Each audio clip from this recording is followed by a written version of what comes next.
jeunes-là, ils ont leur repère. Et aujourd'hui, on gagne parce que l'organisation aussi est exceptionnelle. Absolument. Et ce que j'ai à dire dans ça, c'est de vous dire que seulement ce groupe, il est fin prêt pour aller décrocher son deuxième titre. Absolument. À l'instant, l'arrivée du Premier ministre Ousmane Sonko ici, dans l'aile ouest du Palais de la République, où se tient cette cérémonie solennelle, cérémonie historique à plus de titres de la remise du drapeau national, la remise du drapeau aux joueurs de l'équipe nationale du Sénégal. Le Premier ministre Ousmane Sonko est en train de saluer les membres du staff technique, déjà Pape Thiaw et puis Kalidou Koulibaly. Les deux hommes se connaissent très bien. C'est également des retrouvailles, de grands moments entre l'État et la nation représentée ici par la sélection. Mais comme on a l'habitude de le dire, le bailleur numéro 1 de notre football, c'est l'État. Et ça a toujours été l'État. Donc je crois qu'aujourd'hui, les footballeurs le savent très bien, les sportifs le savent super bien, que ce soit les présidents des fédérations, ceux qui sont là aujourd'hui, ou ceux qui sont passés par là avant.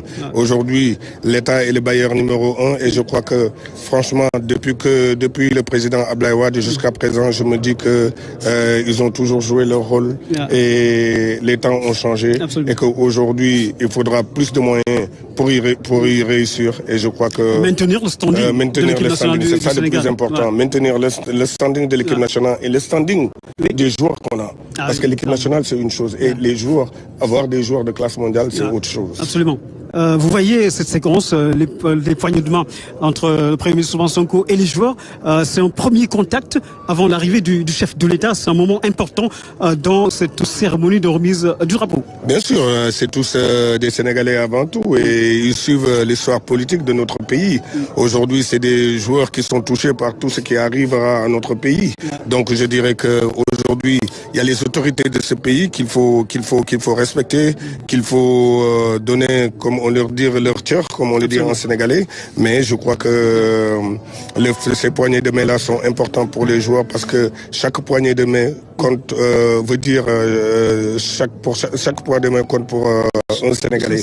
Absolument. Alors El Hadj ñu ngi jëm ci ndaje mu am solo mu di remise du drapeau national ñu ngi waajal Coupe d'Afrique des Nations de football Sénégal wala ci dem 35e édition yow jotoon nga raay réew mi ci li nga xamante ni bokkoon nga plusieurs fois xam nga béréb bi bu baax vous êtes un habitué des lieux lan la représenté pour un joueur aujourd'hui de recevoir le drapeau. waaw li may wax rek ma laajoo ko koo xam ne xam nga kër gi nee naa ko yàgg na di ñëw fii di jël si drapeau en tant que joueur et en tant que capitaine aussi donc li may wax rek ni moment bu solennel la pour joueur bu nekk lii nag day wan ni joueur yëpp ni leen nekku leen rek pour seen bopp wala pour seen famille. Sénégalais at fu mu mën nekk ci adduna bi at amoureux du football dafay compter si yéen parce que am na ñoo xam ne tey jii Sénégal duñu ay Sénégalais mais démocratie Sénégal neex na leen. Sénégalais yi neex nañ leen donc pour montrer rek que ni tey jii moment bi nga xam ne moo gën a am importance avant le coup d'envoi est-ce que sax amul gën a am importance moom le coup d'envoi moo di Sénégalais ak fu mu mën nekk jox na la boppam booy tàkkaleel ko booy dribleel ko booy marqué boo amee occasion essaye de te concentrer def le tout pour dugal ko pour xam ne Sénégalais bi nekk sax ba si au fond du Sénégal wala au fond du monde bëgg Sénégal tamit ma ngi lay xalaat. wax nga ko sànq ci nasaraan Coupe d'Afrique bi tey lay tàmbali pour gaynde yi. waaw tey lay tàmbali nag yaakaar naa ne président de la République son excellence bu xasee ba donné joxe drapeau bi rek moom moo di ay télé gars yéen a si des et li ñuy wax rek mooy président bu joxee drapeau bi du nag rek football gagné match bi la ñuy seet parce que avec la sagesse aussi mën naa ko wax ni tey jii du drapeau bi rek la ñuy joxe moo di tey jii bu ñu la joxee drapeau bi aussi mooy nga représenté Sénégal si yaru si yar teggin bëgg sa bopp gëm sa bopp ak valeur u Sénégal yëpp lu muy laaj aussi nga défendre ko parce que tey jii xam na ni compétition équipe yëpp ay dem am na équipe yu bëri yuy recevoir drapeau mais nag sa dëkk tamit emblème yi mu laaj ak li mu laaj yëpp aussi da nga ko koy jox sax important donc moo tax rek ma ni drapeau bi du rek pour football c'est que président ma ngi jox gaynde yi drapeau bi ni leen vous représentez l'armée vous représentez tous les Sénégalais aujourd'hui et que tey jii nag ñun ñaan rek la ñu am aussi la population bi dañ leen di ñaanal plus leur talent et je crois que on a tout am nañu lépp tey jii pour essayer d'aller dem gagner ji. alors là vous êtes au plus près de la tanière des Lions yaa nga dëkk ak gone yi ndax jàpp nga ni tey jii ñoom ñëpp xam nañu li leen di xaar mooy sas bi. waaw li may wax rek moo di gaynde yi tey am nañu lépp pour gagner tey jii boo gisee mélange bi am tey jii muy ancien yi colonne vertébrale bi. Allez, priorité au direct. Et là, le président de la République vient d'arriver dans la salle. Le président de la République, donc Bassirou Diomaye Faye, qui vient de faire son arrivée ici dans la salle de l'aile ouest du Palais de la République pour cette cérémonie de remise du drapeau. Alors, El Hadj Gnidjo Missongo Guissé mu ñëw ak di safonteeg gaynde joueurs yi lan la lay inspiré. Ah non, mais dina ma inspiré lu bëri parce que ça me rappelle les beaux années que j'ai passées, les belles années que j'ai passées ici au Palais de la République, que ce soit à la Coupe du Monde ou à la Coupe d'Afrique.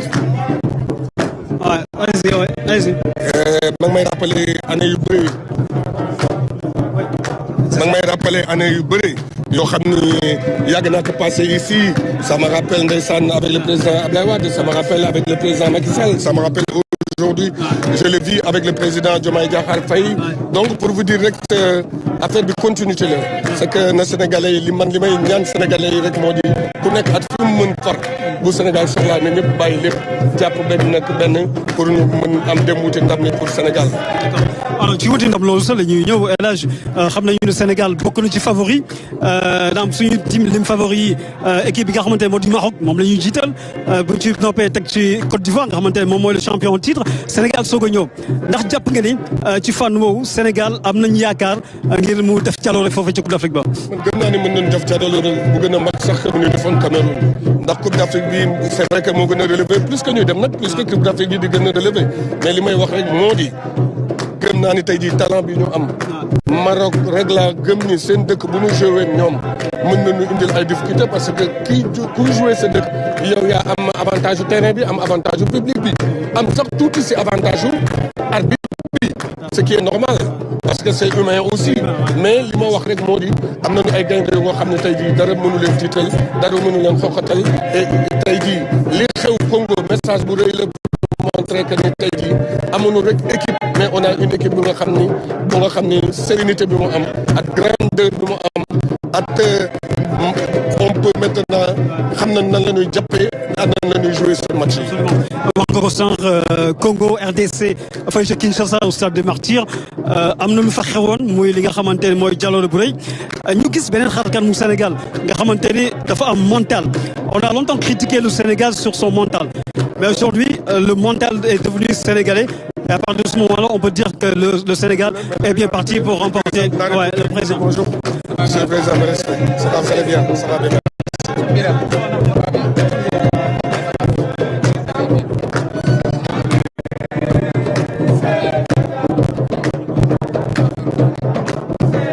Suba di nga ñëw entraînement tuuti journaliste yi quand même. À quelle heure? Tàggatoo bi 17h.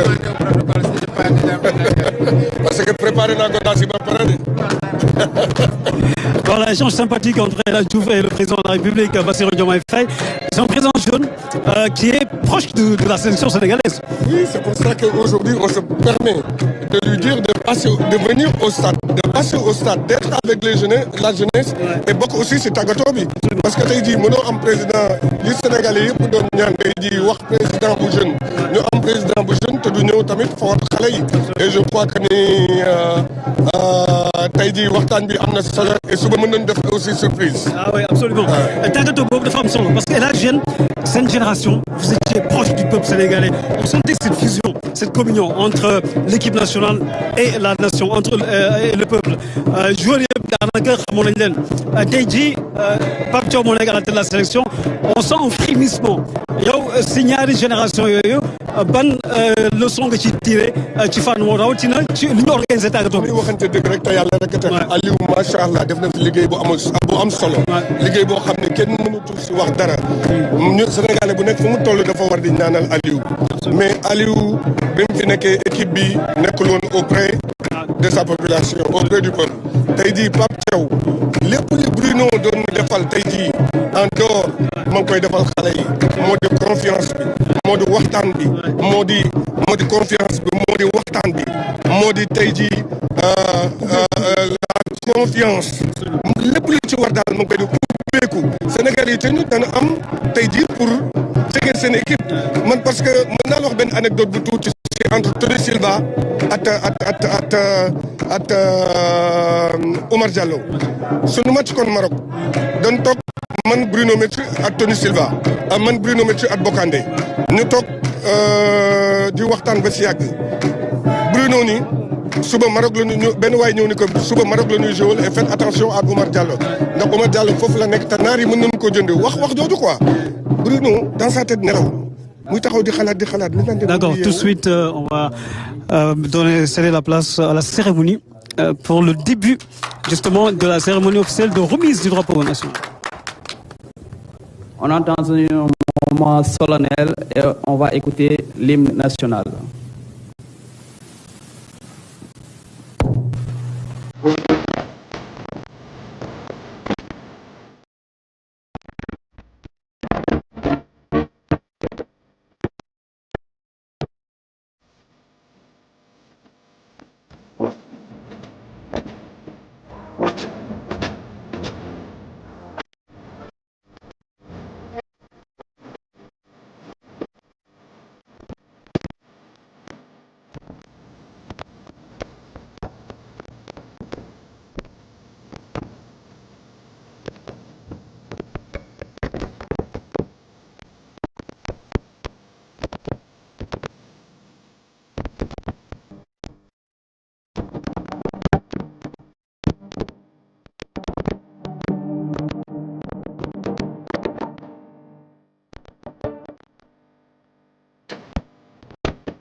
Merci beaucoup. Excellence, Monsieur le Président de la République, Monsieur le Premier ministre, Madame le ministre de la Jeunesse et des Sports, Mesdames et Messieurs, honorables